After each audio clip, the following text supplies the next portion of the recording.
Hey guys, tonight we begin with something deceptively small. Something cold to the touch, barely noticed by most. But for one man, it was everything. Tiny brass discs, stitched down rows, lined with precision.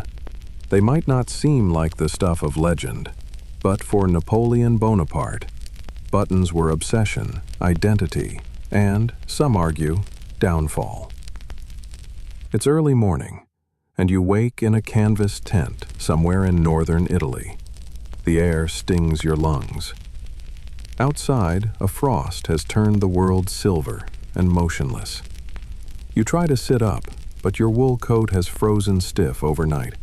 The damp from yesterday's march turned to ice. You grunt, clumsily tugging at a row of buttons that seem to mock you. Stubborn little brass coins that refuse to budge whip-numb fingers. You're a soldier in Bonaparte's army now, and you've already learned. Napoleon notices everything, especially uniforms. He's visited your regiment twice in the last month. The first time he ranted for 5 full minutes about a corporal's missing button. He said it reflected moral decay. The second time, he had the quartermaster publicly flogged for issuing tunics with mismatched thread. So, even now, as you fumble through your shivers, there's a flicker of fear that the general could appear at any moment and scold your undone lapel. You wrestle with the brass fasteners like your life depends on it, because under Napoleon, it kind of does. The roots of this bizarre fixation lie much earlier. But let's pause here, in this frosted tent, to feel the chill that first reminded young Bonaparte how utterly vital the tiniest details could be. In the Alps, buttons weren't just decoration, they were survival. See, the French army had a uniform problem. Coats were too short, buttons too few. Soldiers died of exposure, not bullets. Napoleon, still an ambitious general with a chip on his shoulder the size of Corsica, watched his men drop in snowbanks, greatcoats flapping open, hands too frozen to fix their collars shut. He noticed, and he never forgot. You tug your sleeves tighter, the wool scratches, the buttons dig into your wrist, but you feel warmer already. Napoleon's cold-blooded attention to your appearance has that effect. In the days ahead, you'll learn about a secret report he commissioned, a survey of uniform fastenings across Europe. The goal? To ensure French soldiers had not only the best guns, but the best buttons. There's even a persistent rumor, dismissed by some, fiercely believed by others, that Napoleon blamed an entire lost skirmish on a failed coat clasp. Historians still argue whether that battle in 1796 was lost to weather or bad stitching. But what's certain is that from this point forward, you wouldn't guess it from the outside, but his camp tent was a sewing room just as often as a war room. Aides would enter with maps and leave with pins in their sleeves. He once paused mid-campaign to redesign a colonel's cuffs because the angles didn't align properly with the rank insignia. And it wasn't just his troops he monitored. He'd scan prisoners for uniform flaws, note them in his journals, and assign meaning to whether their buttons were polished or dull. "Discipline begins at the seam," he muttered once, possibly to no one. You shuffle out into the frozen dawn, coat finally buttoned. A cook hands you a chunk of bread so hard you could use it as a weapon. Somewhere nearby, horses snort and steam in the cold. You pass 2 officers inspecting each other's tunics like they're defusing a bomb. One slaps the other's shoulder, and you catch the tail end of a joke. Hope your buttons impress him more than your handwriting. It's funny now, kind of. But there's a tension to every buckle and brass stud. In Napoleon's army, a crooked collar was insubordination. A missing button, dereliction of duty. Yet there's something almost endearing in it too.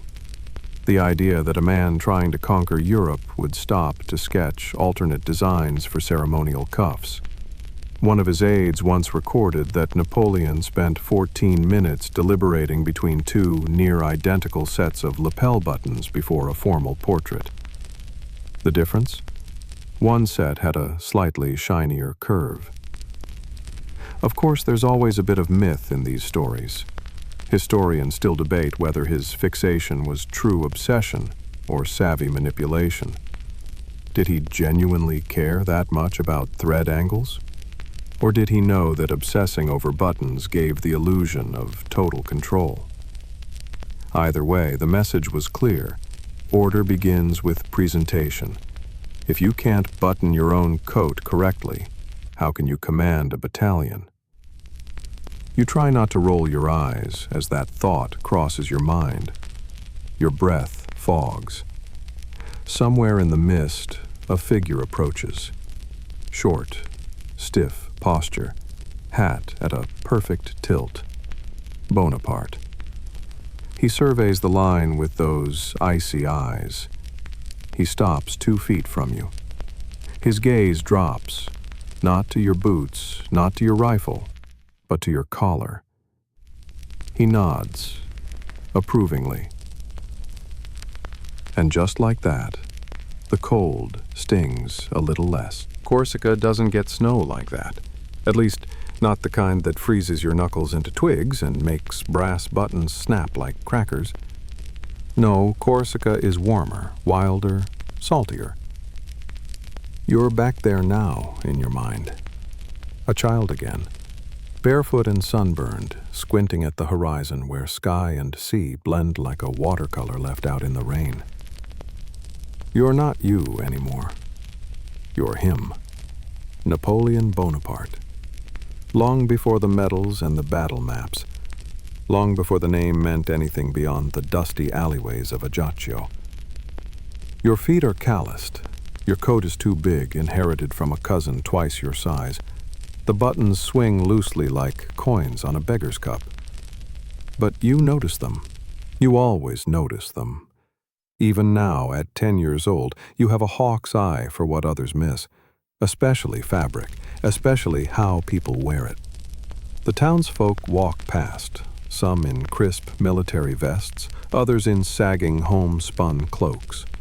You count buttons as they pass. 3, 5, 7. How strange it is, you think, that the richer the person, the more buttons they wear. Rows and rows, useless except to say, I can afford this. Corsican men dress simply, but the French? The French wear their egos on their sleeves, literally. And you can't stop staring. It's not about fashion, it's about what fashion says. And even now, you're beginning to understand. Power wears buttons. You're sent away to school before you turn 10.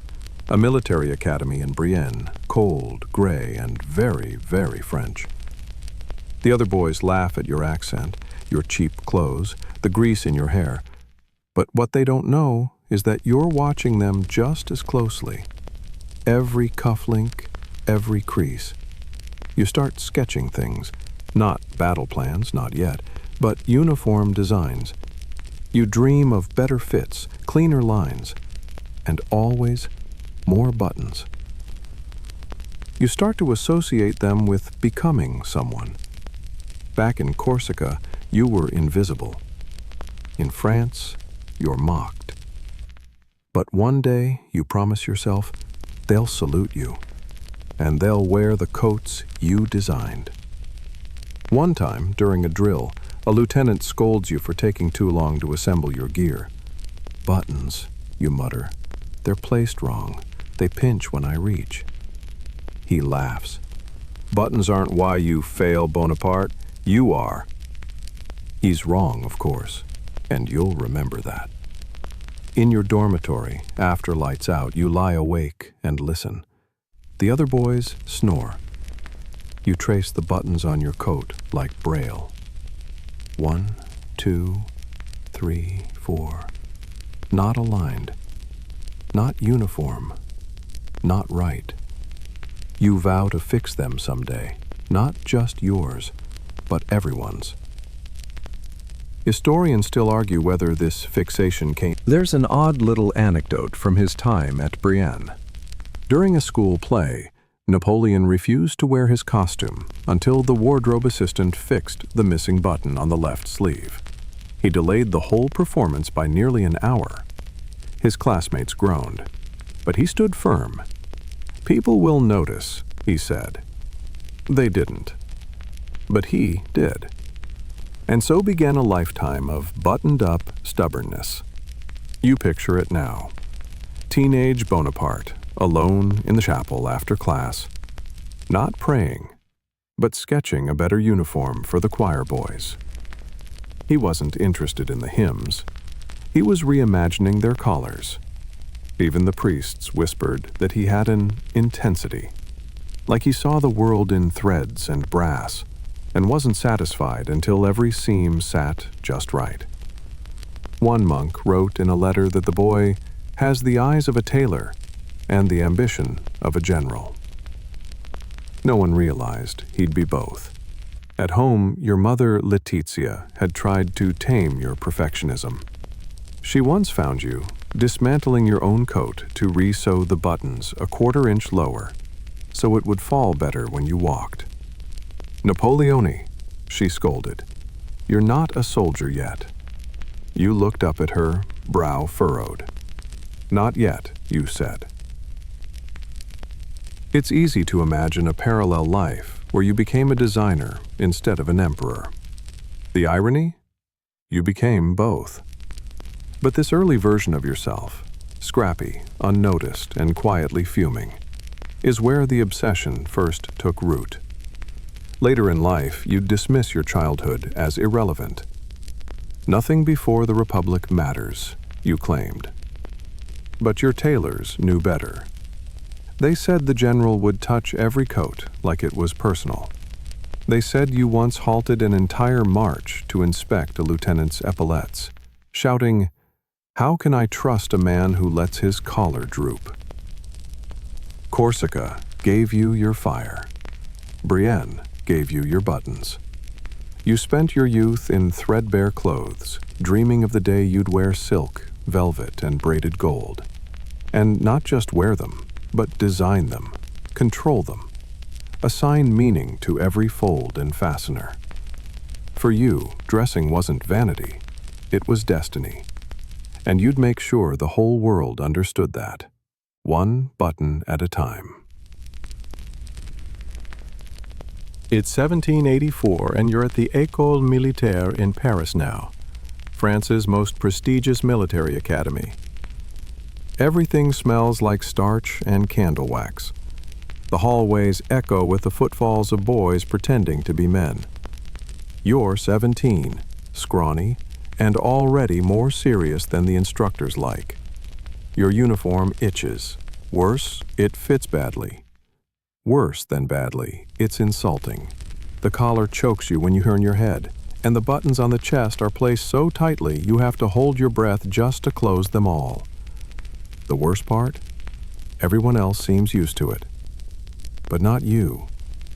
You don't just wear the uniform, you interrogate it. You mentally pull apart every seam. You grumble every time you sit and feel a metal shank jab your ribs. Your roommates roll their eyes. One of them jokes that Bonaparte could launch a coup over coat design. He's not entirely wrong. Even now as a student, you're already developing the habit that would follow you for the rest of your life, taking notes on fashion like it's a battlefield. You begin to jot in the margins of your notebooks, next to geometry problems and Latin declensions, little observations. Cuff too wide. Sleeve rises awkwardly when elbow bends. Brass buttons not evenly spaced. Your teachers think you're just eccentric. But you're laying the groundwork for a future army of precision, of hierarchy stitched into every garment.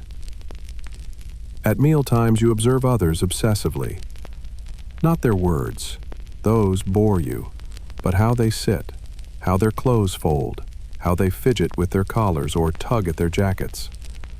There's a boy from Normandy whose jacket is always perfect, and you hate how much you admire him. One evening, you corner a tailor in the storage room. "Why are the buttons placed so high on the chest?" you ask. He shrugs. "It's regulation, but it's uncomfortable." The man smiles. "It's meant to look good standing still, not moving." You scowl. "That's stupid. Soldiers don't stand still." The tailor laughs. "You'll change it someday, maybe." And you will. Historians still argue whether these tailoring tantrums were signs of early brilliance or just obsessive nitpicking. One scholar wrote that Napoleon had the mind of a strategist, but the soul of a haberdasher. Another claimed he was simply trying to impose order on a chaotic world, starting with thread and brass. There's a moment you remember vividly, standing before the academy commandant. Coat crisp, every button gleaming. You've just been reprimanded for arguing about uniform regulations again. The commandant sighs and leans back. "Bonaparte, no one wins wars with buttons." You blink. There's a fringe anecdote from this period that no one can verify, but it persists. Supposedly, you designed an alternative cadet uniform in secret. You wore it once during inspection, daring anyone to object. No one did. When asked why you broke regulation, you replied, "Because this should be regulation." It's hard to say if the story is true, but it feels true. And sometimes that's all that matters.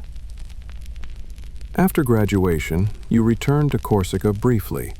The salty air feels wrong now. Too free, too soft. You walk through your old neighborhood, eyes scanning familiar doorways, noting the way everyone dresses like the war's a world away. You don't belong here anymore. Your brother teases you about how often you polish your coat buttons. "If you spent half as much time courting girls," he begins. You cut him off.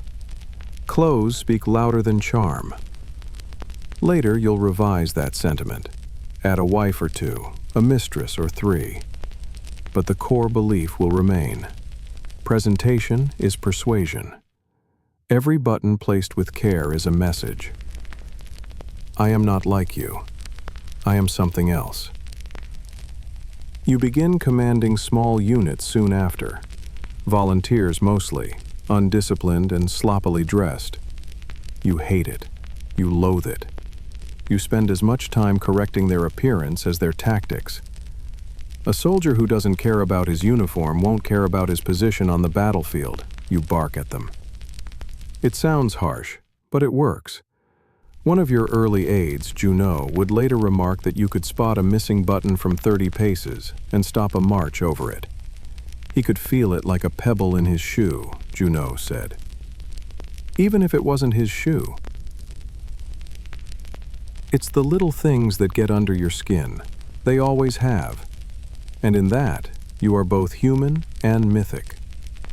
Both petty and genius. Some biographers chalk it up to compensation. You were poor, mocked, always on the outside. The uniform gave you power, and the buttons were proof. Tiny anchors that tethered you to your destiny. Others argue you were crafting something larger than life.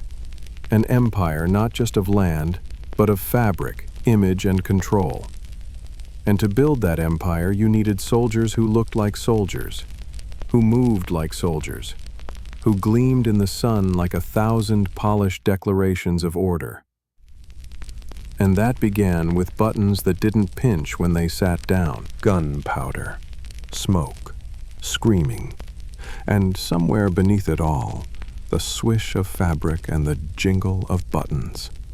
You're marching now, head high in the streets of Toulon, 1793. The revolution is a storm swirling through France, and you, Napoleon Bonaparte, artillery commander, are rising fast. faster than your superiors like, faster than decorum allows. But you've always preferred speed over etiquette. There's chaos in the streets. Men shout in mismatched uniforms, their coats torn and hastily patched. Your eye twitches at the sight of a sergeant with his jacket hanging half open, one sleeve buttonless, swinging like laundry in the wind. You can't look away. You don't care if he's brave. He looks like a scarecrow. So you do what you always do. Take control. You redesign the battery's uniforms on the spot. You commandeer local tailors. No more frayed edges, no more missing cuffs. If you can't look like a soldier, you won't fight like one. One of your junior officers dares to protest. Sir, we're at war. Do we really have time for tailoring? You raise an eyebrow. Exactly why we need it. That line will echo through your career. War isn't an excuse for disorder, it's the reason to banish it. Historians still argue whether your obsession with uniforms during the siege of Toulon helped morale or just fed your ego. But your men remember. They remember how you'd walk the line before battle, checking their buttons, brushing lint from collars, straightening belts. They'd groan about it, but then stand taller, straighter, sharper. Revolutionary France has no time for powdered wigs or velvet breeches. The old noble class is quite literally losing its head. But clothing still matters, especially now. Uniforms become a visual language, a way to say, I'm with the people, or I fight for the Republic. Or, in your case, I am the Republic. And so you tinker. You replace shiny aristocratic flourishes with hard lines and functional fasteners. You dictate that officers wear no gold unless earned. But then you make sure your buttons gleam. Hypocritical? Maybe. Strategic? Definitely. At the same time, your eye for detail begins to serve you off the battlefield too. You start appearing in portraits, tight coats, high collars, rows of perfectly aligned buttons, not a thread out of place. You're building a brand, even if you wouldn't use that word, yet. There's a particularly memorable story. After Toulon, a painter tries to capture your likeness. You arrive to sit for the portrait, take one look at the sketch and frown. Too many buttons, you say. Even your enemies begin to notice. British observers describe you as overly particular about uniform dress. One admiral sneers that Bonaparte spends more time polishing lapels than loading cannons. A petty jab, but one you might secretly enjoy. Back in Paris, the government takes note. They don't just want victories, they want theater. And you're giving them both. After Toulon, you're promoted to Brigadier General at just 24. The clothes get better. The buttons multiply. You become known for inspecting troops with a particular rhythm. 2 glances, one for posture, one for buttons.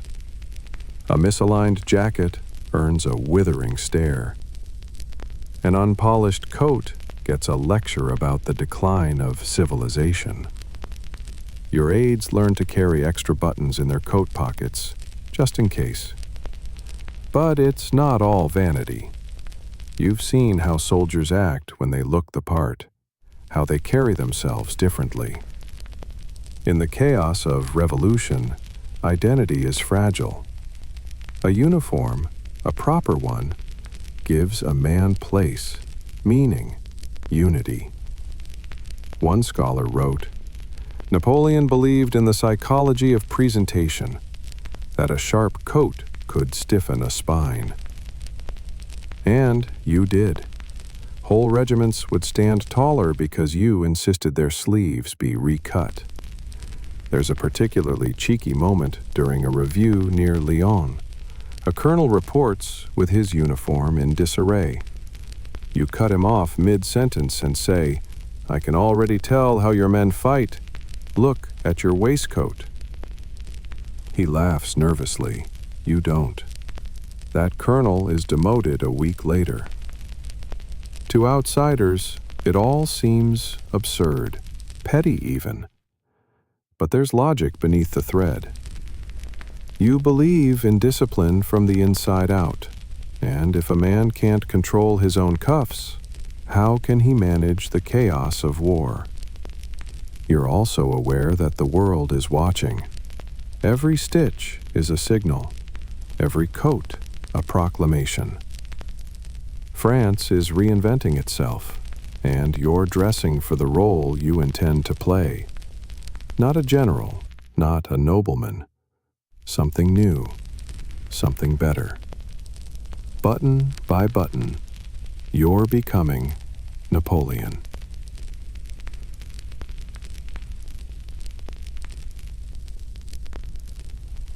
You're a general now, a real one, with a horse, an entourage, and a uniform that no longer pinches because you designed it yourself. You're standing in front of a mirror. The jacket is navy blue, cut sharp through the waist, flared at the hips, lapels just the way you like them. And the buttons, 12, gleaming, aligned with ruthless precision down the front, each one polished to a soldier's standard. If someone's eyes stray, they'll follow that line, straight to the medals you haven't yet pinned, because frankly, the buttons say enough. You adjust the collar. Better. You didn't get here by accident. You crafted this rise, stitch by stitch. And now, you're crafting your image, too. It's the 1790s, and revolutionary France is still shaking off its powdered wig hangover. Aristocrats are dead or fled. The old uniform styles are buried with them. You seize the void. Your soldiers begin calling you the little corporal, but there's nothing modest about how you dress. Your uniform doesn't just fit, it commands. Sleek, simple, striking. Not weighed down by fluff, but never without shine. Every element is intentional. If fashion is propaganda, you are already emperor in spirit. You walk through a Paris tailor's shop with the air of a man inspecting a battlefield. Bolts of wool, rows of thread, and, yes, drawers of buttons. You pick one up. Pewter, too dull. Another, gilt, but the wrong relief. You find the one you want and order 500. The tailor blinks. For one uniform? You smirk. No. For a future. Historians still argue whether Napoleon's uniform redesigns were military innovation or self-mythologizing. Was he trying to inspire the troops, or just make sure he always stood out in paintings? The answer, as always, is both. You begin enforcing a new visual code in your ranks. Officers must maintain specific standards: height of collar, angle of sash, sheen of boot, and of course, buttons spaced no more than 1 finger width apart. Tailors across France groan. You don't care. You're not tailoring clothes, you're tailoring power. There's one poor captain, newly promoted, excited to meet you. He arrives in a wrinkled coat, 1 button missing. You notice immediately. You had time to button your sword belt, you say quietly, but not your coat. He doesn't last a week, but you're not cruel without cause. You believe in discipline because you've lived without it. You believe in image because you've seen what disarray leads to. France has toppled a monarchy and is flailing in its reflection. You offer a new mirror. Back on the battlefield, you push your officers to look like gods of order marching through mud. During the Italian campaign, you even adjust a colonel's lapel mid-battle. Cannons are firing, you don't flinch. You straighten his buttons. You're leading men, you growl, dress like it. There's a story, told in hushed tones among your men. That you once paused a cavalry charge because you noticed a trooper with a crooked epaulette. You fixed it yourself, then said, "Now go die beautifully." You probably didn't say exactly that, but again, truth and legend blur when you're dressed like destiny. And let's be honest, people remember what you wear. Your signature bicorn hat becomes a silhouette in the minds of millions. Your uniform becomes a symbol of order in disorder, clarity in chaos. While enemies hide behind pomp, you show up in tailored wool and iron resolve. One of your tailors, Lafitte, a quiet man with trembling hands, once said, "The general gives more feedback on sleeves than speeches." He wasn't wrong. You'd examine every coat like a general inspects terrain. Buttons too shiny, tacky, too dull, lazy, wrong diameter, insulting. You once rejected an entire shipment of tunics because the cuffs were stitched with 2 extra buttonholes. Your aide-de-camp thought you wouldn't notice. You noticed. That same aide later claimed you could spot a crooked seam in candlelight while half asleep, and mid-strategy meeting. He'd correct your jacket while explaining a flanking maneuver, he said, like it was part of the same thought. And in your mind, it was. Every detail reflects discipline. You don't just want to win battles, you want to create an empire of precision. And in that vision, nothing is too small to matter, least of all buttons. In private, you begin experimenting with new materials. Leather-backed fasteners for cold climates. Bone buttons dyed to match winter uniforms. You even consult a chemist about weather-resistant coatings. When a certain resin makes the buttons brittle in cold, you scrap the entire lot. "Better naked than wearing failure," you mutter. You're not joking. You design special buttons for ceremonial dress, embossed with laurel wreaths and eagles. But you limit their use. Glamour is earned, you tell the guard. Excess is for cowards. There's an open question among your enemies. Is Bonaparte a tyrant or a genius? A madman or a visionary? But among your tailors, there is no debate. He is a nightmare. Still, they love you. Because in your tyranny of thread, they see purpose. Your obsession elevates their work. You don't just wear uniforms, you reimagine them. And when you finally crown yourself emperor, you will not drape yourself in ancient robes. You will wear the uniform of a general, with buttons so perfectly aligned they could be measured with a compass. Now you're in Egypt. The year is 1798 and the sun is trying to murder you. You squint across the sand. The air is thick with heat and dust and everything tastes like metal. You haven't properly perspired in days. Your sweat just evaporates instantly. But the worst part? Your uniform is falling apart. The brass buttons you so carefully selected before leaving Europe are turning green. The stitching is unraveling. Your officers look like sunburned scarecrows in peeling blue wool. The desert is eating your empire alive, one stitch at a time. You tug at your collar. The button has melted its own thread and now flaps uselessly as you try to command dignity. Dignity, unfortunately, isn't made for 115 degrees Fahrenheit. You are furious. At first, the Egypt campaign was going to be your masterpiece, an exotic conquest that would dazzle the Republic and cement your name in history. But you hadn't accounted for the very real fact that silk threads and desert wind do not get along. You begin issuing new clothing directives immediately. Remove all non-essential brass, you declare. Switch to lighter fabrics. You order tunics to be shortened, collars lowered, buttons fewer, but sturdier. It's not just about comfort anymore. It's about survival. Historians still argue whether these mid-campaign uniform reforms helped or hurt morale. Some say the troops appreciated the practical shift. Others claim it was yet another symptom of your control addiction, that you couldn't handle a heat wave without also redesigning the fashion. They're both probably right. You don't just want to beat the Mamluks, you want to outdress them. But as your troops swelter, you find yourself at war with your own army's wardrobes. Brass buttons expand in the heat. Wool coats trap body odor like a weapon. And don't even ask about the ceremonial plumes. They start catching fire. Literally. You develop a habit of walking through camp in the evening, inspecting the state of your soldiers' coats. A button missing? You frown. Buttons replaced with makeshift bone or wood? You purse your lips. You don't blame them, but you also don't forgive. One night, you call your quartermasters into your tent. It's a furnace in there, canvas sagging with heat. You slam a shriveled piece of coat fabric onto the table. This, you declare, is what stands between us and death. They nod. You slam a broken button down. And this, you continue, is what we trusted. No one speaks. The silence sweats.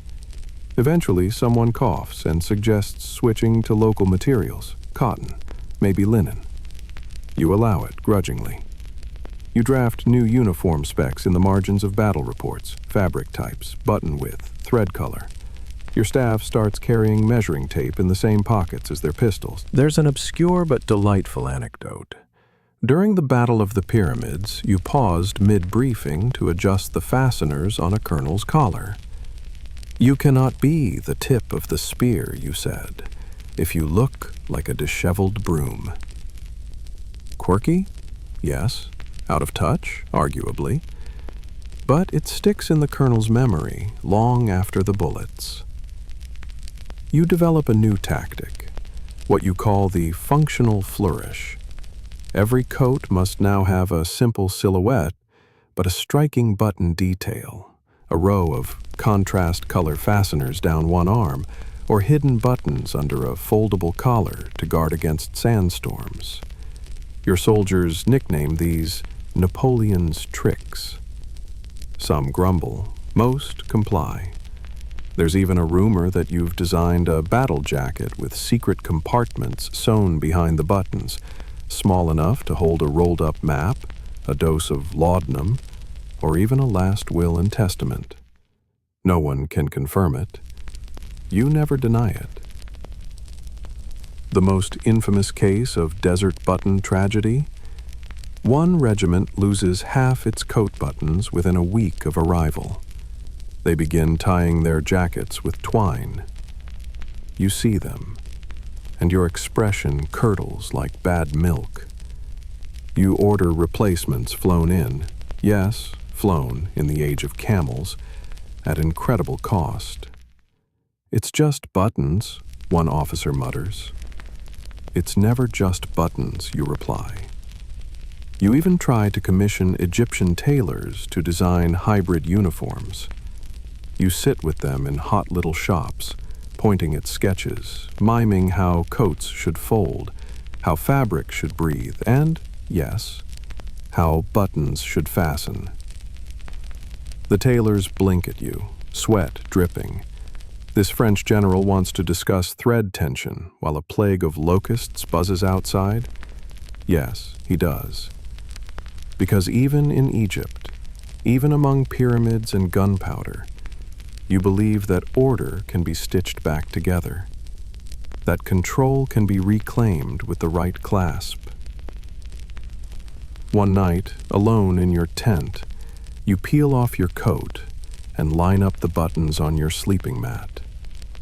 You polish each one with a corner of your undershirt. Tiny brass moons catching candlelight.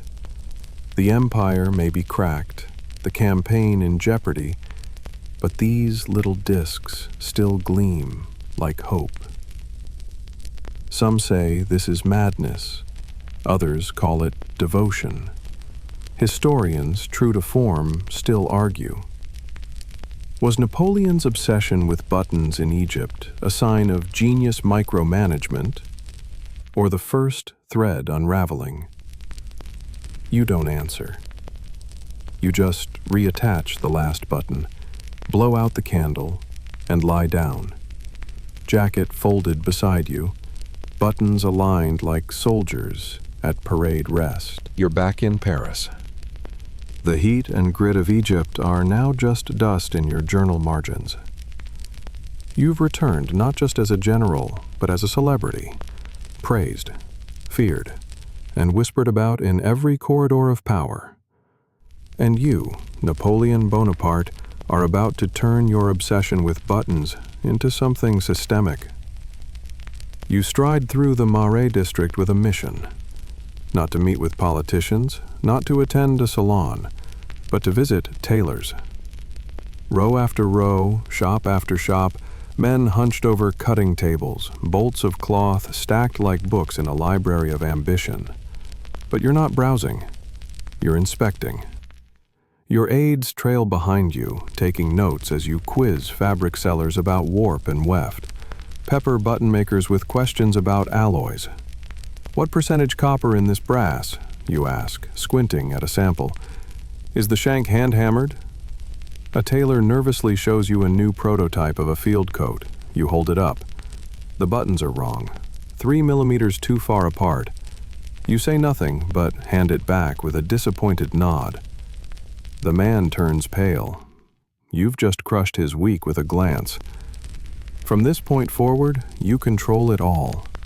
Every aspect of the military uniform, design, fit, materials, and especially fasteners, is centralized.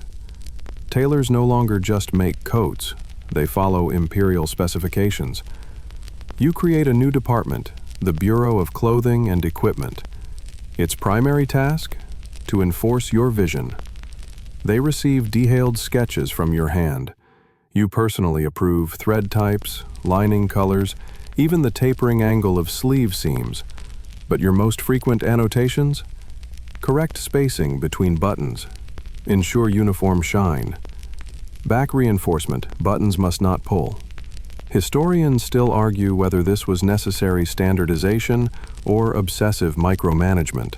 A few claim it actually saved lives, uniformity, improved camouflage, mobility, and morale. Others laugh and say you were playing dress-up with an army. One historian dryly noted, Napoleon ruled France, but dictated fashion.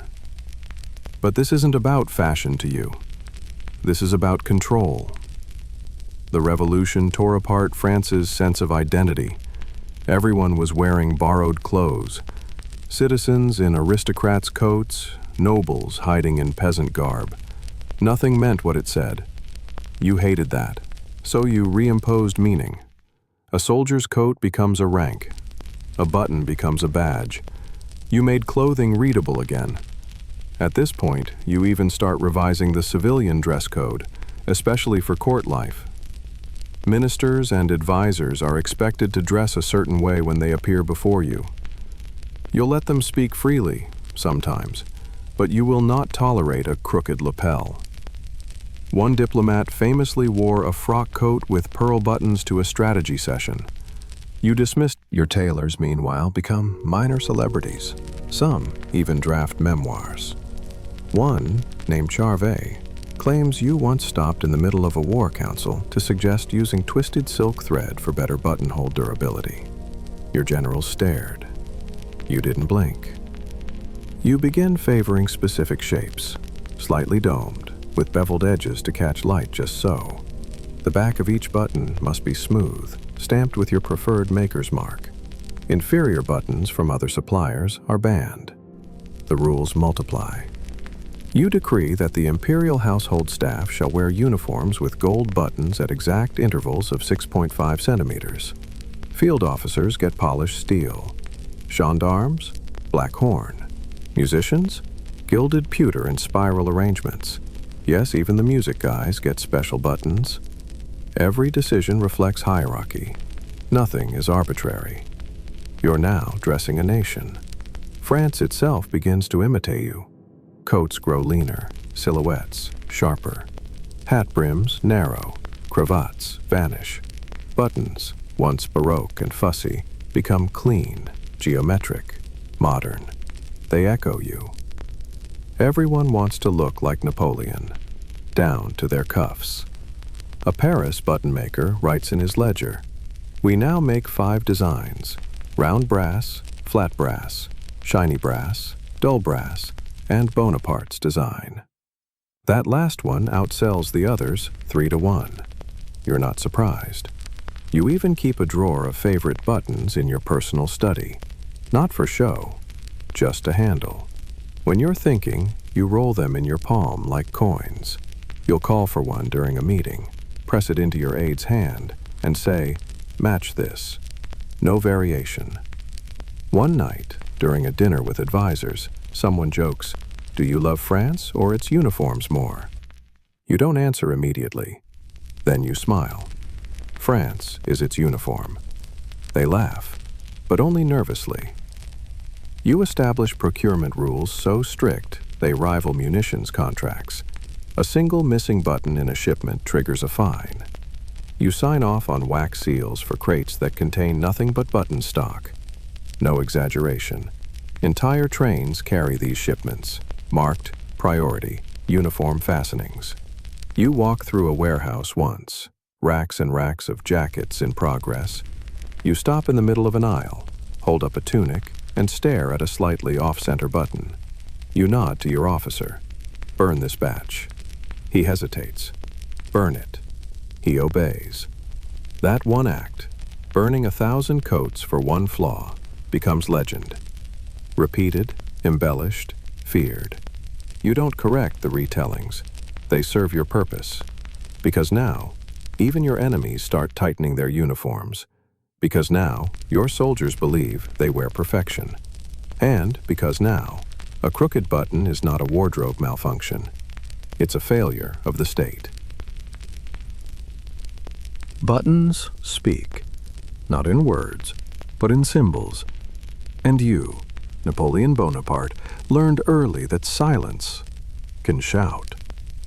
By now, it's not just about fabric or fasteners. It's about the message they carry. You've begun to weave meaning into the very placement of buttons. Each angle, each row, a code. And as you march deeper into empire, you use this silent language to issue orders before a single word leaves your lips. You call it impression through design. Your generals call it maddening. Let's take your own code. 12 buttons, chest to hem. Always 12. That number, some say it represents the 12 Caesars, a sly nod to your Roman ambitions. Others claim it references the apostles, a divine blessing disguised as haberdashery. You deny both interpretations, of course, but privately, you smile. There's a pattern to how your officers are to wear theirs, too. Shoulder buttons for rank, sleeve buttons for campaign experience. A single hidden button inside the left lapel. That's not in the regulations. You added it. Some think it's for a handkerchief. Others whisper it's symbolic, a secret, private oath, literally buttoned next to the heart. Historians still argue whether these choices were deliberate codings or post-facto mythology. One insists your tailors took artistic liberties. Another says you personally stood behind every sketch, ruler in hand. Knowing you, both are likely true. But it's not all vanity. As your empire grows, you realize communication is a battlefield all its own. France is a sprawling mosaic of dialects and illiteracy. You need uniforms that communicate without words. So you begin embedding cues. The elite, chasseurs à cheval, have braided frogging that mimics a galloping pattern. Their buttons?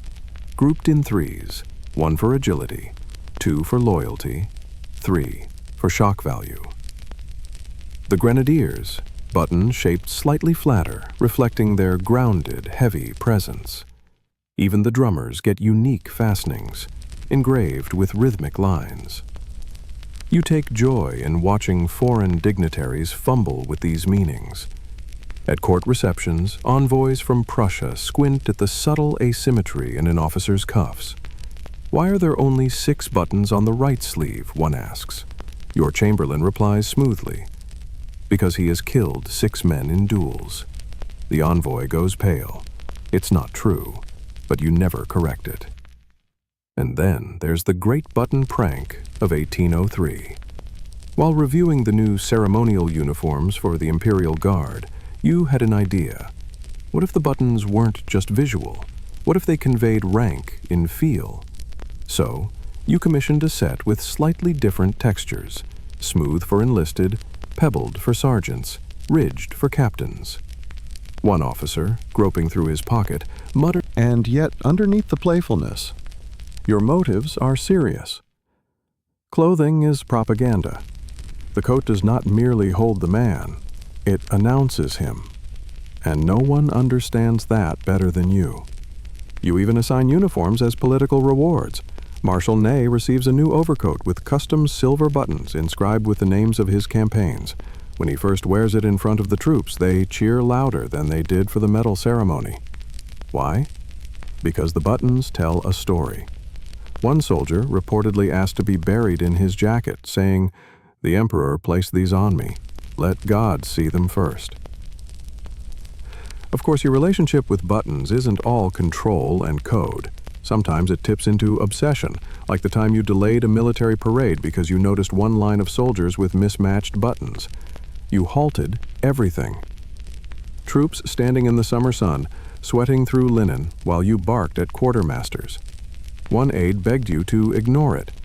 You looked at him and said, "If they can't align buttons, how will they align cannons?" The parade resumed 2 hours later, with matching fasteners. Even your court artists got dragged into this mania. You'd peer at an oil painting mid-progress and whisper, "That button is 1 centimeter too low." The painter would groan, "No one will notice, sire." You'd raise an eyebrow. Then why paint at all? There's a charming, if slightly absurd, account from your palace seamstress. You once insisted that the buttons on a hunting coat match the exact tint of your spaniel's fur. She spent a week experimenting with dyes. The dog was unbothered. The coat turned out magnificent. But even these eccentricities served a purpose. They reminded people Napoleon notices. Nothing escapes him. Not a tactic, not a lie, not a stitch out of place. Your soldiers began to internalize it. Recruits practiced buttoning drills. Entire barracks would fall silent while a man refastened his coat, afraid you might walk in. They started polishing their fasteners not just for appearance, but for pride. And then came the legend of the button touch. According to myth, during inspections, you'd occasionally stop beside a soldier, pinch one of his coat buttons between thumb and forefinger, give a slight nod and move on. No words. But if he passed, that soldier would keep the coat forever. Even today, scholars debate whether the button touch ever happened, but veterans swore by it. And when one such coat, tattered, threadbare, and missing sleeves, was found buried in a farm in Alsace, the remaining buttons were still polished. So here you are, ruler of half of Europe, a god to some, a tyrant to others. And your empire? Where's your language? Row by perfect row. You're home now. Not a tent, not a palace. Home, in the domestic, infuriating sense of the word. Paris, ma maison, Josephine's estate. And your greatest battle? It's not Russia, not Austria, it's her wardrobe. You adore Josephine. You do. But her approach to fashion is pure chaos. Frills, ribbons, lace, layers upon layers of emotional damage in muslin form. And the buttons? Decorative, fake, useless. You walk into her dressing room one morning and stop short. She's wearing a gauzy empire waist gown with a plunging neckline and, sacrilege, buttons that don't even fasten. They're just stitched on. No functional purpose. You raise an eyebrow. She smirks. They're fashionable. You frown. They're fraudulent. You're not joking. Josephine waves a hand. Darling, not everything needs to be military. You sit down, hard, because yes, in fact, it does. The tension between your button gospel and her fashion fluidity becomes a running theme in your marriage. You're a man who sees structure as salvation. She's a woman who sees it as optional, especially on sleeves. Historians still argue whether your friction over her clothes reflected deeper marital tensions. One biographer wrote, Josephine draped herself in lightness. Napoleon armored himself in brass. You were two fabrics woven with very different thread. It doesn't help that Josephine is one of the most fashion-forward women in Europe. Her gowns influence an entire generation of European court style. Light, flowing, often fastened with sashes or corsets rather than proper closures. You hate it. You call it costume dressing. She once wore a sheer dress with no visible fasteners to a ball. You pulled her aside and hissed, "You're the Empress, not a paper lantern." She kissed you on the cheek and waltzed into the crowd. In retaliation, you won't admit this, you begin redesigning the household livery. If you can't control her buttons, you'll control everyone else's. Footmen get coats with 8 functional buttons, servants with 4, and you have your coachman's cuffs double-stitched with hidden clasps that only you can unfasten. Why? Because power should feel exclusive. Josephine calls it paranoia in velvet. You ignore her. You do, however, commission matching uniforms for your poodles, small jackets, real buttons. She rolls her eyes for a week. There's a story, almost certainly true, that you once forced Josephine to rebutton a cloak during an argument. Not because of the argument, but because she had buttoned it asymmetrically. You couldn't focus on the conversation until it was corrected. She told her maid afterward, "He loves me best when I wear brass." You don't deny it. Still, she begins sneaking flourishes into your wardrobe, a gold-threaded cuff here, an embroidered buttonhole there. You protest, but not very hard. One evening, she has a tailor swap out the usual steel buttons on your dinner coat for mother of pearl. You notice immediately. You look down, then at her. She says nothing. You leave them on. Historians still debate whether she softened your rigid taste or simply outmaneuvered you. Some say Josephine taught you elegance. Others say she survived by making her fashion just unpredictable enough that you'd tire of protesting.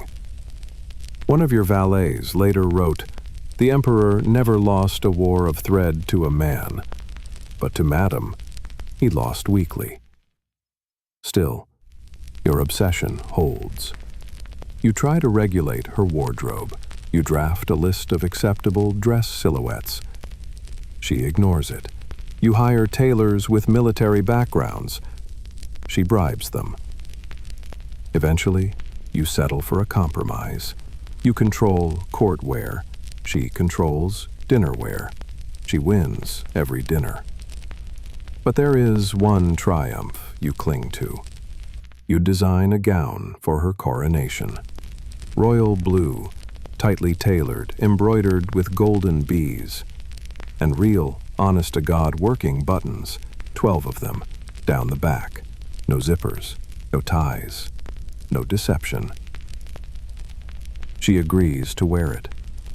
On the day of the ceremony, as you crown yourself, you glimpse her beside you, regal, buttoned, whole. You don't smile, but your hands rest a little easier at your sides. It's the only time she wears that gown. After the divorce, she returns it to you in a cedar chest. You open it, still pristine, still buttoned. You press your palm against the coat and whisper, "You looked like an empress." You never say that to anyone else. Later, the maid will find you polishing one of the golden buttons from that dress. Alone, silent, careful, because even after everything, the truth remains. You believed in order. She believed in grace. And somewhere in between, 12 buttons held the memory of both. It's cold. No, it's impossible. You've never felt air this cruel. It doesn't sting, it shatters. You are deep in Russia now. 1812. The campaign has turned from bold ambition to bitter retreat. Your grande armée is limping back through snow that swallows horses. And here, in this endless white silence, the buttons begin to betray you. At first, it's subtle. Men complain that their coats are stiff, sleeves don't bend right, buttons freeze, threads snap. They try to fix them with frostbitten fingers and broken twine. You hear that some are using scraps of paper or leather straps to tie their uniforms shut. You don't laugh, because you know what's coming. You remember those early nights in the Alps. You remember when a missing button meant a lost night's sleep. But this is worse. Buttons are popping off like musket balls, jackets open wide in the wind. Men are dying because they can't hold their coats shut. Historians still argue whether the failure of uniform design accelerated the collapse of your army. Some say yes. Some say it didn't matter. Everything was collapsing anyway. But to you, this detail matters more than any cavalry charge. Your orders are frantic and constant. Reinforce greatcoats, reissue buttons, use anything, bone, horn, rope. You even consider melting down brass cartridge casings to forge emergency fasteners. One officer suggests simply sewing the coats shut. You snap. And when they need to reach their pistols, cut them open with teeth? The cold turns buttons into splinters. The brass becomes brittle. Tailors in the baggage trains work day and night, fingers blue and shaking, trying to patch uniforms with frozen needles. Many of them don't survive. The horses don't either. You lose entire regiments to the weather. Not bullets, not tactics. Weather. And buttons, it turns out, were never designed for Siberian warfare.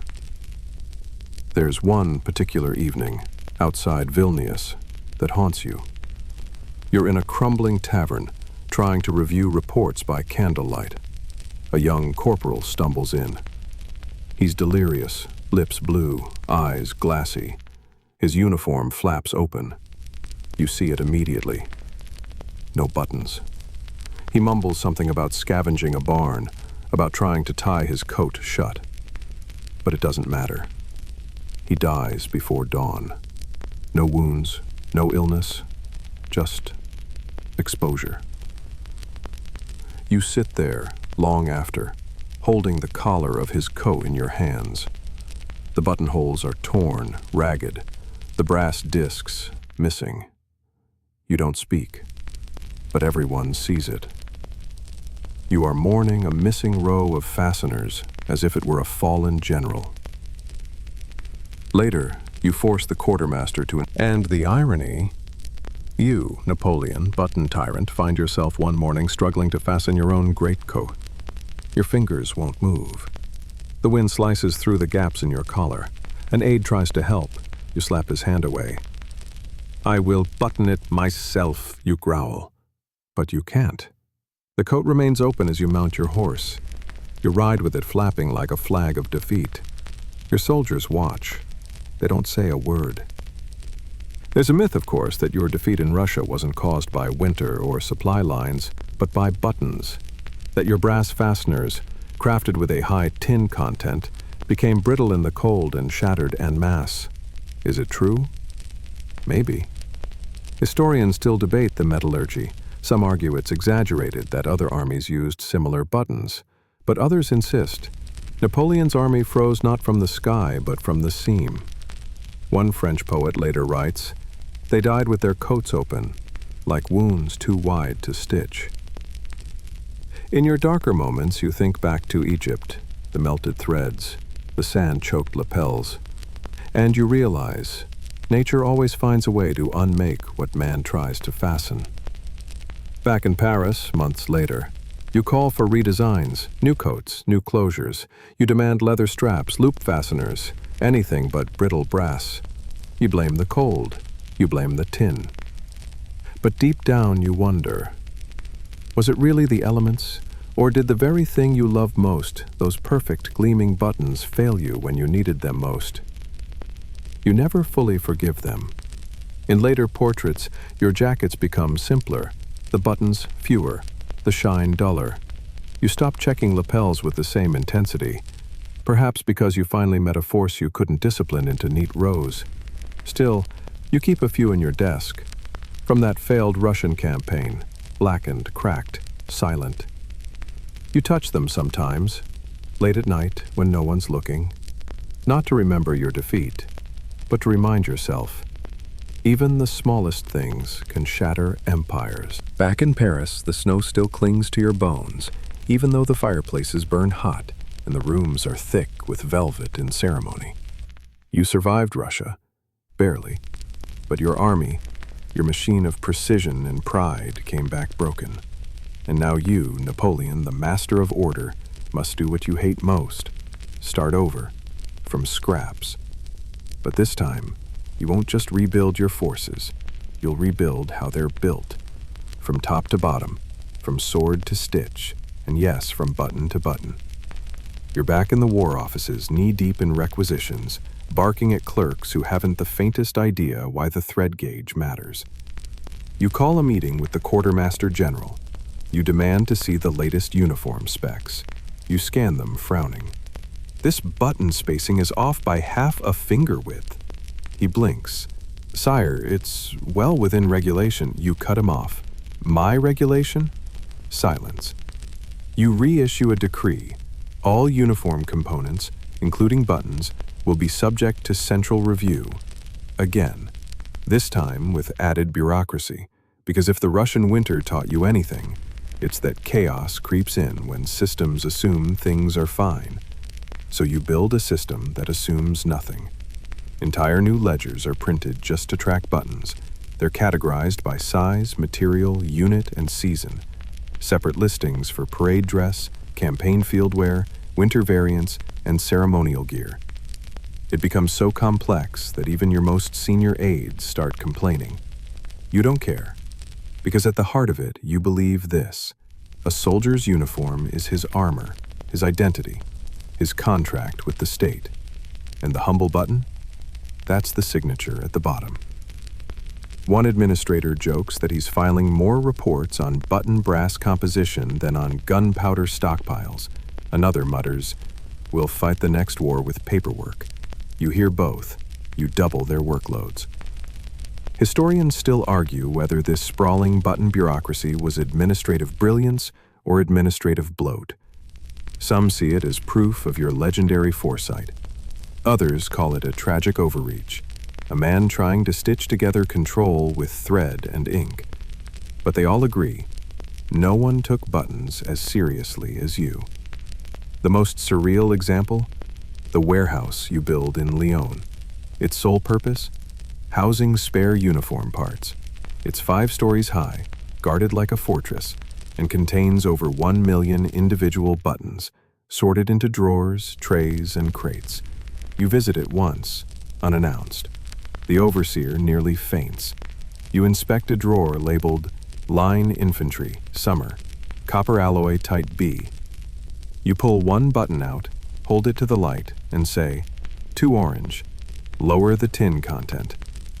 It's recorded in the warehouse log as Imperial Adjustment Number 76, Color Correction Batch 412. Every officer must carry a small repair kit, needle, thread, and 2 spare buttons. You model it for them personally, holding up a tiny velvet pouch as if it's a relic. Battle destroys uniforms, you say, but not excuses. Aide-de-camp Savary famously loses his kit in the mud outside Dresden. You make him walk 10 kilometers in an open coat. Let the weather remind you, you quip. Eventually, the logistics become legendary. Some say your bureaucratic tailors had more supply wagons than your cavalry, that your generals had to apply in writing for button upgrades, that even musicians weren't allowed to swap broken fasteners without triplicate approval. Most of that's true.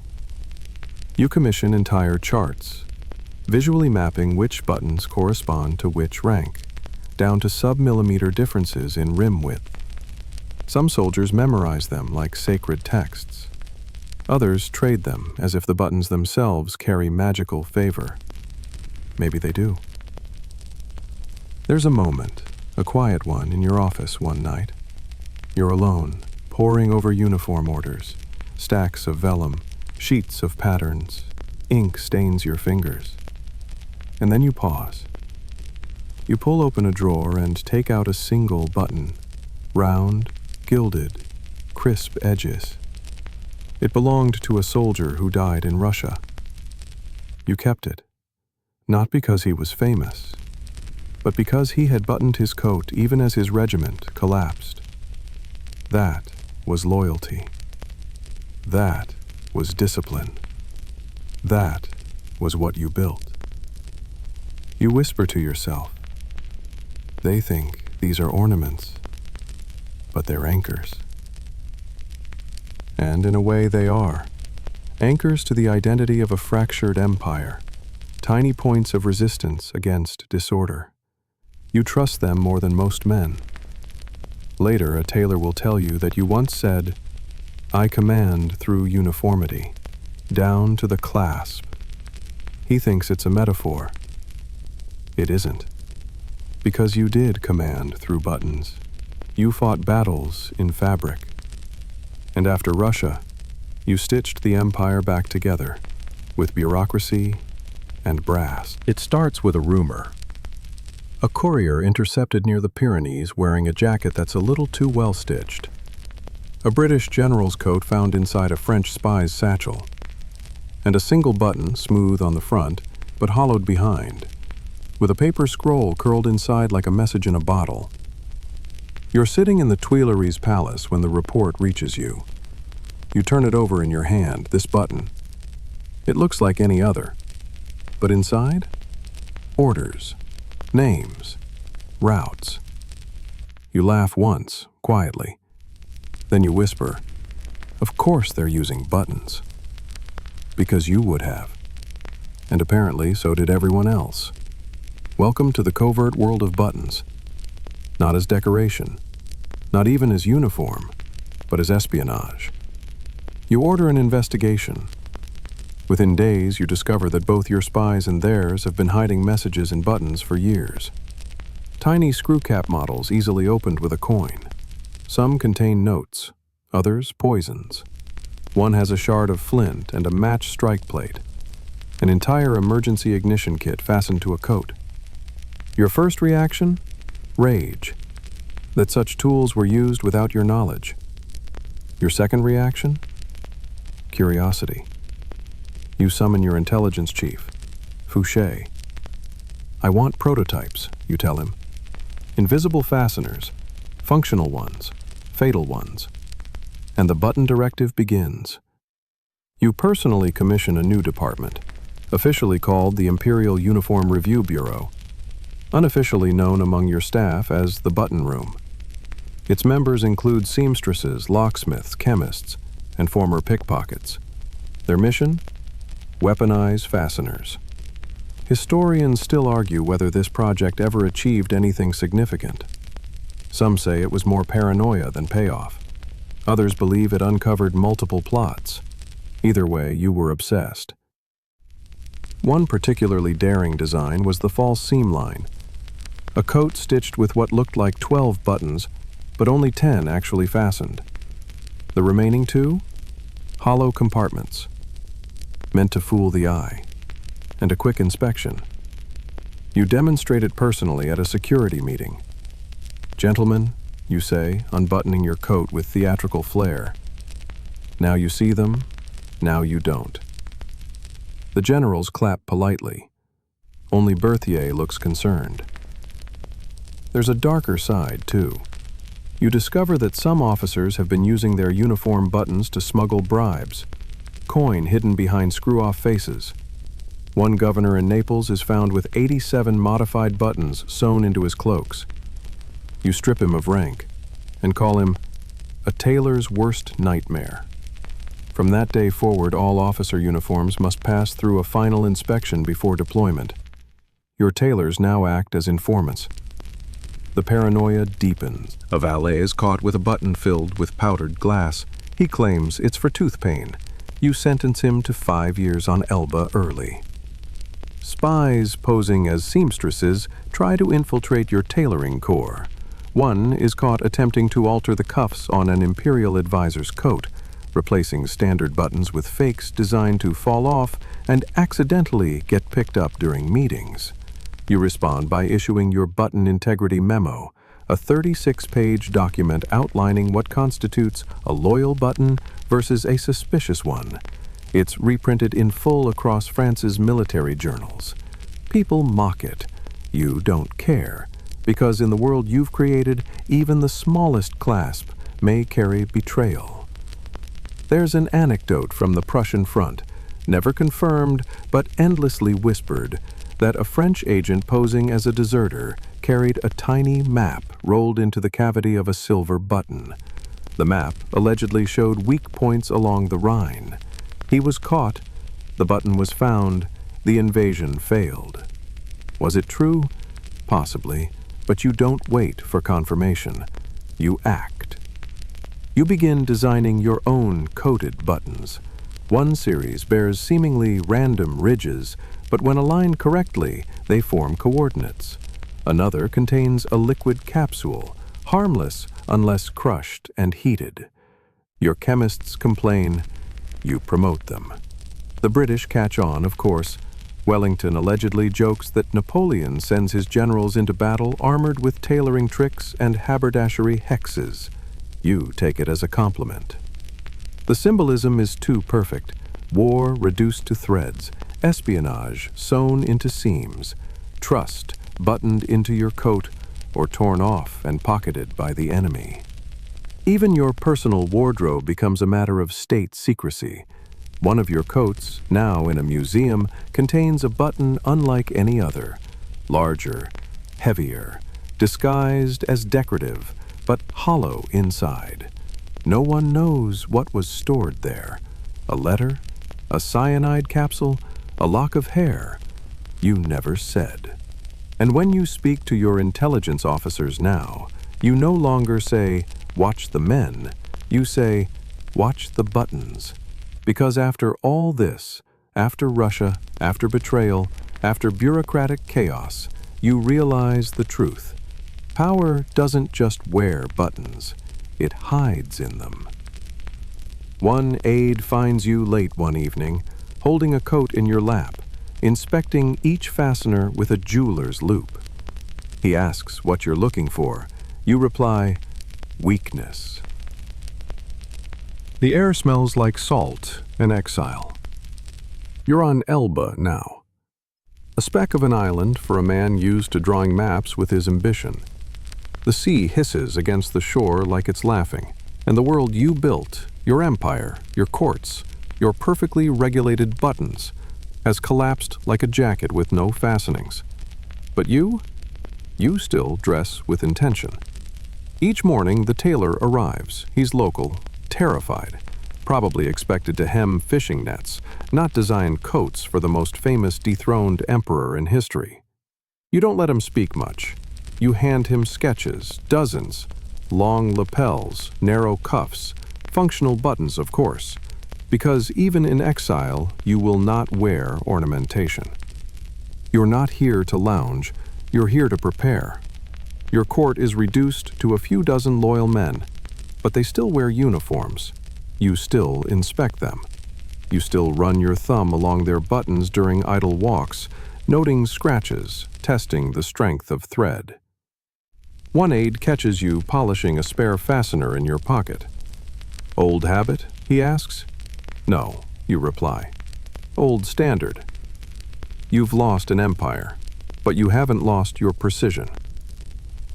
One afternoon, you decide to reinvent your wardrobe again.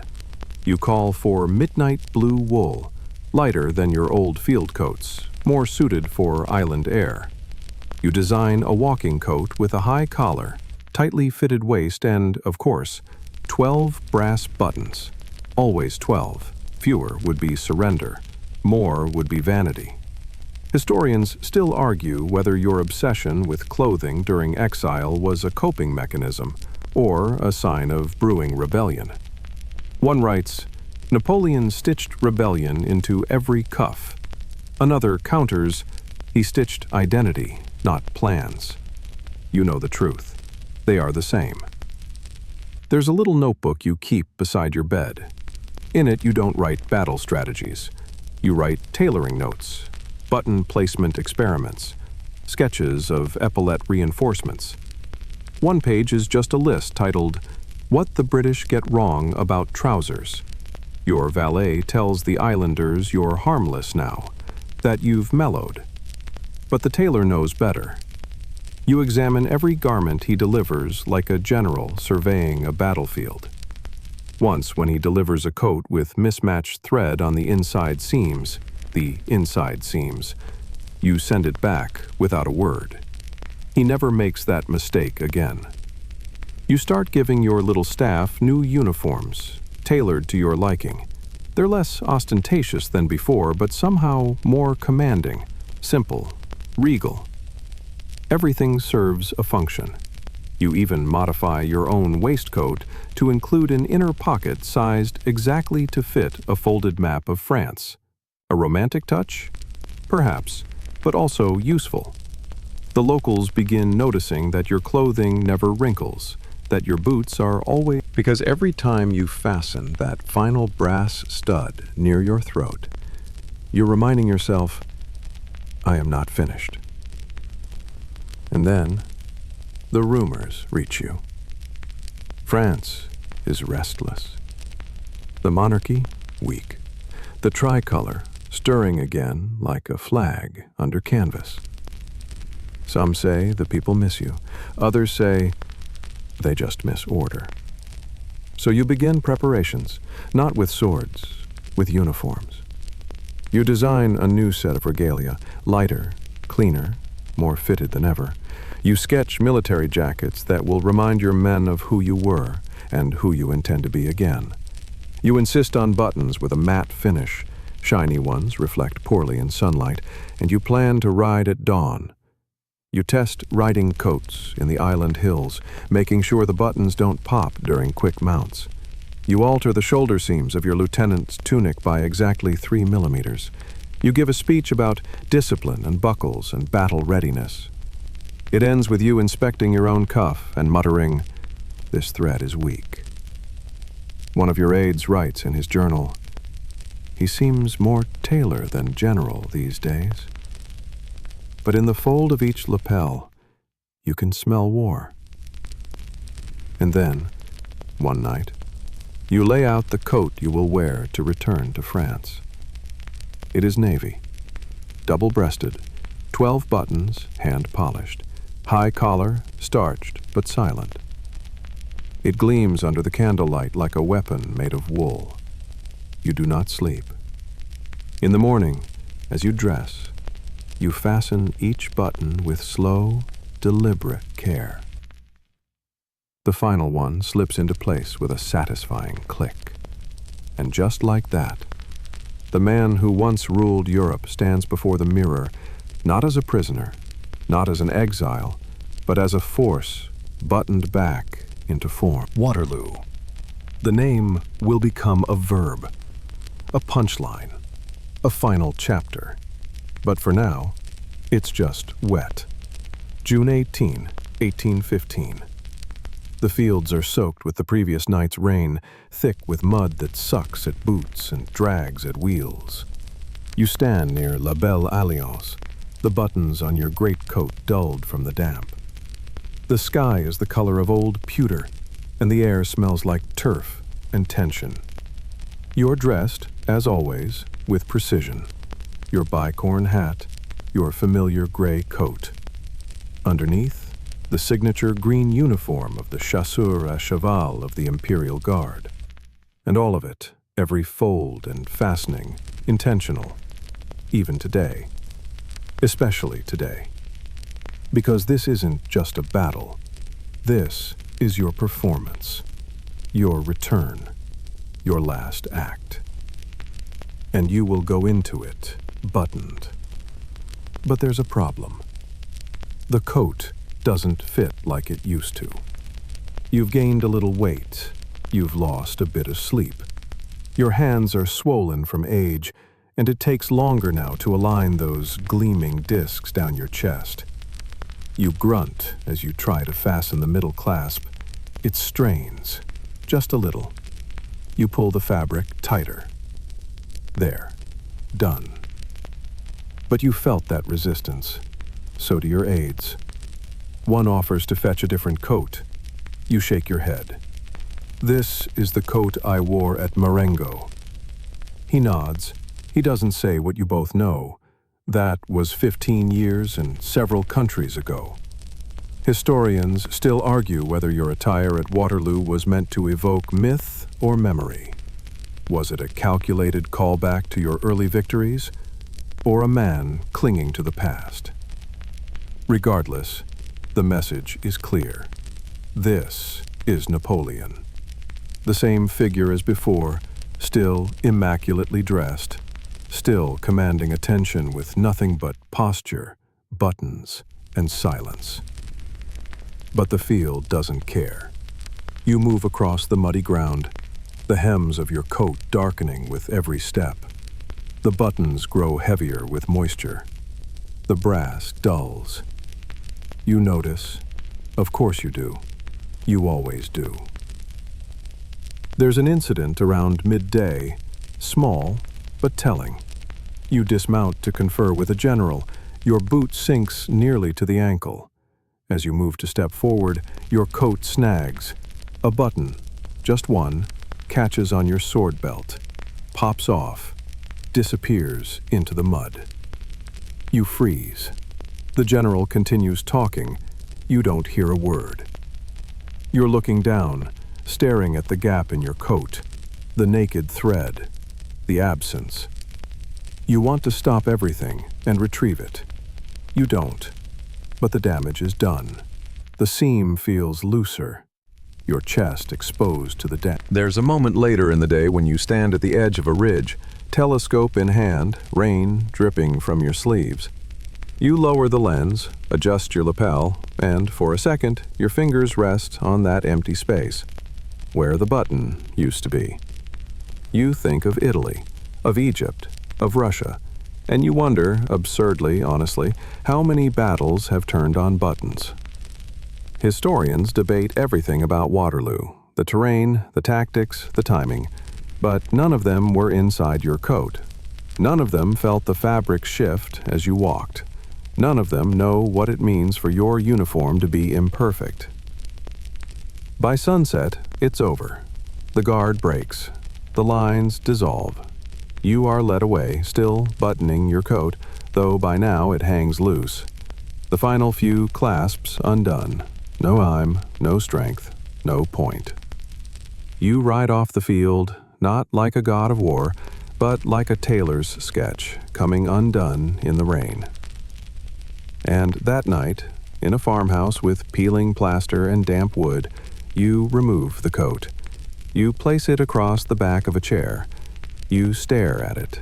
You do not cry, but you do trace your fingers along the thread where the button once was. You whisper, "It wasn't just the weather." The button's absence remains through the night, a void that is not dramatic, not poetic, just unfinished. St. Helena. An island shaped like a shrug. You arrive not with fanfare, but with fog. No drums, no banners, just sea salt air and the quiet realization that this is where your life will be folded up and shelved. But you still dress like it matters. Every morning your valet brings your clothes. Fewer now, simpler. The green uniform of a colonel of the chasseurs à cheval. A few coats, a handful of shirts. But the buttons, still perfect. You make sure of that.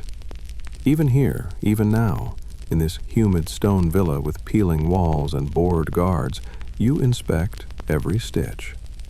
You polish each button with a scrap of linen. They shine dully in the tropical haze, catching what little sun filters through the island gloom. You may be a prisoner, but no one will ever say you dressed like one. And now, as time drips by in long, slow hours, you begin to think about endings. Not battles, not treaties, but wardrobes. You start designing your funeral clothes. A dark green coat, long and clean, fitted at the waist, white breeches, black boots. Your valet suggests something grander, perhaps gold embroidery, a sash, a medal. You shake your head. Just the uniform. Which one, sire? The one I earned. The tailors on St. Helena aren't exactly artisans. You instruct them with your usual precision. You sketch the coat yourself. You specify the thread color, the lapel angle, the curve of the cuffs, and of course, the buttons. 12. Brass. No ornamentation, just like the ones you wore when you still believed you could button the world shut. Your companions notice the ritual, how you handle your garments like artifacts, how you'll spend an entire hour adjusting a single cuff. It unnerves them.